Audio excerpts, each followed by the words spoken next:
या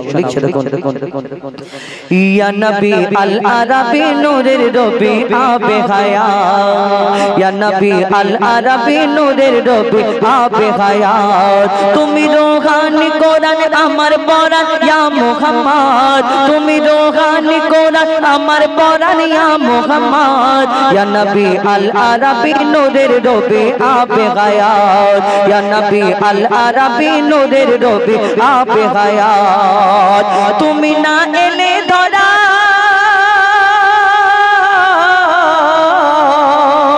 होतो ना चाँद सितारा होतो ना चाँद सितारा जेर जबर नक्ता भरा থাকতো না কোরআন পারায় থাকতো না কোরআন পারায় তোমার ইশকেতে ফকির এ মুসাফির তুমি ইবাদত তোমার ইশকেতে ফকির এ মুসাফির তুমি ইবাদত ইয়া নবী আল আরবি নূরের রবি আবে হায়াত ইয়া নবী আল আরবি নূরের রবি আবে হায়াত দেখো না খোদার গিরে আমার কলিজা চিরে আমার কলিজা চিরে নবী নাম অন্তরে আছে যে বাসা করে আছে যে বাসা করে এমে হান্নান বলে তোমায় পেলে চাই না জান্নাত এমে হান্নান বলে তোমায় পেলে চাই না জান্নাত ইয়া নবী আল আরবি নূরের রবি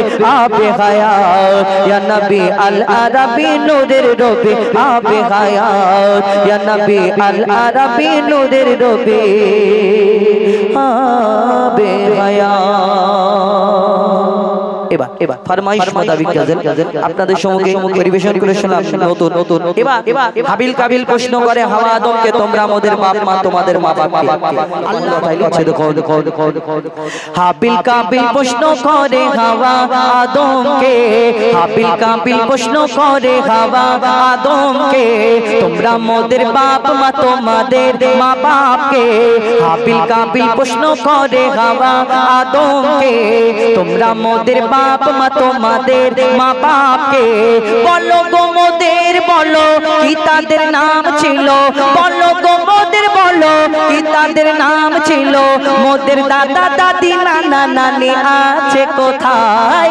প্রশ্ন শুনে আদম হাওয়া হলো অবাক গো হাবিল কাবিলকে তারা কি দেবে জবাব গো দুজনে আল্লাহ বলে সিজদাতে যায় চলে দুজনে আল্লাহ বলে সিজদাতে যায় চলে বলে মাসুম ছেলে মোদের কাছে একে জানতে চায় হাবিল কাবিল প্রশ্ন করে হাওয়া আদমকে তোমরা মোদের বাপ মা তোমাদের মা বাপকে পিতা আদম কি উত্তর দেয় কেন তাদের তো বাপ মা নেই কি উত্তর দেবে কবি ছন্দের মাধ্যমে আরো কি লিখছে দেখো ওই বলছে আদম শোন তোরা শোন মানব জাতির মাঝে সৃষ্টি আমি প্রথম মোর পাজিরার হাড়ে খোদা হাওয়াকে গড়ে আর গন্ধম খেলাম দুনিয়ায় এলাম জান্নাত ছেড়ে মোদের কেউ জন্ম দেয়নি মোর মায়েরই দুধ খাইনি মোদের কেউ জন্ম দেয়নি মোর মায়েরই দুধ খাইনি পাইনি মোরা মা বাপের ভালোবাসা মোদের নেই বাপ মা মোরা এতিম দুজনা মা বাপ কি মোদের জানা হলো না দুজনে এতিম মিসকিন নেই মোদের মা বাপের দুজনে এতিম মিসকিন নেই মোদের মা বাপের তাই মানব জাতির পিতা মাতা মোরা দুজনা হাবিল কাবিল প্রশ্ন করে হাওয়া আদমকে তোমরা মোদের বাপ মা তোমাদের মা বাপকে এই দুনিয়াতে আল্লাহ আদম আলাইহিস সালামকে সৃষ্টি করার পরে মাটির আদমকে রাখার পরে সকল ফেরেশতাদের হুকুম করলো এই আমার ফেরেশতারা তোমরা আদমকে সিজদা করে নাও সকল ফেরেশতারা আল্লাহর হুকুম মেনে নিল আদমকে সিজদা করে নিল একমাত্র একটা ফেরেশতা সিজদা করলো না সেদিন সেটা হলো আজাজিল যাকে ফেরেশতাদের সর্দার বলা হতো কিন্তু এই আজাজিল কেন সিজদা করলো না আল্লাহর হুকুম কেন মানলো না সব ফেরেশতারা যদি মেনে নেয় যে সর্দার সে কেন মানে না তাহলে আজাজিলটা আসলে কে আজাজিলটা আসলে কে ছিল যেমন আমাকে আপনাকে আল্লাহ আদম জাতকে সৃষ্টি করেছেন আল্লাহর ইবাদত করার জন্য, তেমন আমাদের সৃষ্টির আগে আল্লাহ একটা জিন জাতকে সৃষ্টি করলেন আল্লাহর ইবাদত করার জন্য। কিন্তু সেই আল্লাহর ইবাদত করার জন্য সৃষ্টি করা হলো, জিন জাত আল্লাহর এত নাফরমানি করতে লাগলো, তখন আল্লাহ ওই জিন জাতকে ফেরেশতাদের বলল জিন জাতটাকে ধ্বংস করে দাও, শেষ করে দাও। আর তাদের মধ্যে একটা ছোট্ট বাচ্চা বেঁচে রয়ে গেল। এই বাচ্চাটা ইবাদত করতে করতে করতে করতে কম বেশি 6 লক্ষ বছর ধরে ইবাদত করার পরে যার নাম হলো আজাজিল, যাকে ফেরেশতাদের সর্দার বলা হতো, কিন্তু তার মনে একটু অহংকার হয়ে গেল, আমি জিন জাত, আমি আগুনের সৃষ্টি, আর আমি এই মাটির আদম মাটির পুতুলকে সিজদা করব, এটা কেমন করে হয়? তো ওই একটু অহংকারের জন্য ওই আজাজিল আর ফেরেশতা রইল না, শয়তানদের সর্দার হয়ে গেল। কিন্তু আমরা আদম জাত, আমরা ইনসান, আমরা মানুষ, শেষ নবীর উম্মত, আমরাও দুনিয়াতে অহংকারী করি না? এই আমি সুন্দর দেখতে, আমি গাইতে পারি, আমার টাকা আছে, আমার ক্ষমতা আছে, কি অহংকার করো? তোমার ভিতরে যখন মিশে যাবে সব শেষ হয়ে যাবে। কবি ছন্দের মাধ্যমে আরো কি লিখছে দেখো, নিয়ে কাদা মাটি ধুল খোদা গড়লো পুতুল, নিয়ে কাদা মাটি ধুল খোদা গড়লো পুতুল, সে পুতুলে দিল নূরে মুহাম্মদ রাসূল। পুতুল নড়ে চড়ে আবার সিজদা করে, সারা কায়নাতের জ্ঞান খোদা দিল যে তারে। জিবরিল আমিনকে ধরে আজাজিল দুঃখ করে, জিবরিল আমিনকে ধরে আজাজিল দুঃখ করে, আমাকে ভুলে গেল খোদা আদমের মায়ায়। আমি জিন জাত তবু ফেরেশতাদের সর্দার, সব থেকে বেশি জ্ঞানী আমার অহংকার।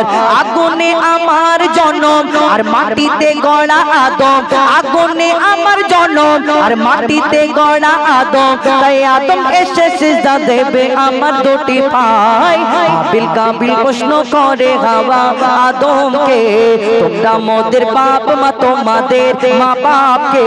হাবিল কাবিল প্রশ্ন করে হাওয়া আদমকে, তোমরা মোদের বাপ মা তোমাদের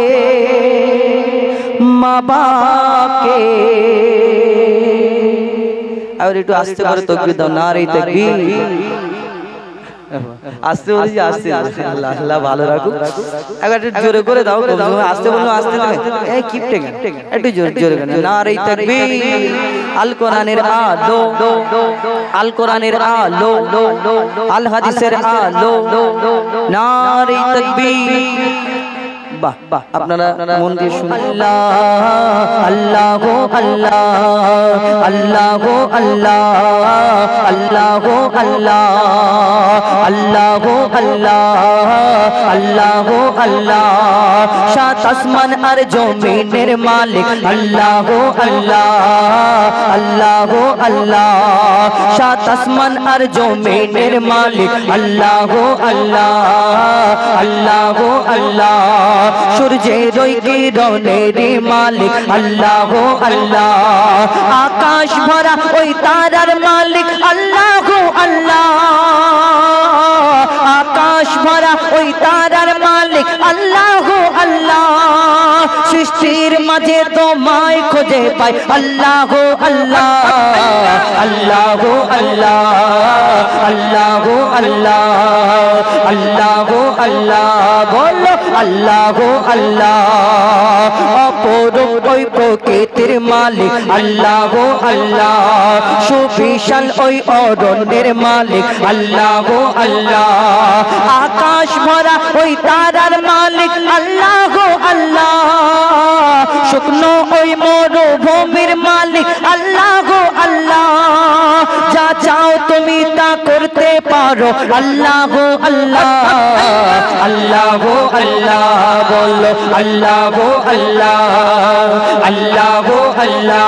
বলো আল্লাহ আল্লাহ আল্লাহ আল্লাহ আল্লাহ আল্লাহ। জোছনা ভরা ওই নিশির মালিক আল্লাহ আল্লাহ। জোয়ার ভাটার ওই খেলার মালিক আল্লাহ আল্লাহ। হায়াত মৌতের মালিক আল্লাহ আল্লাহ। হায়াত মৌতের মালিক আল্লাহ আল্লাহ।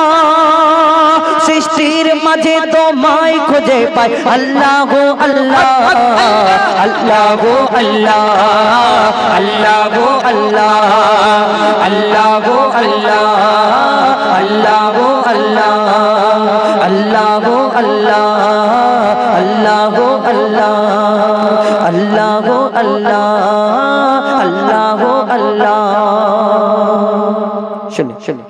একদম নতুন গজল একটা শোনাবো।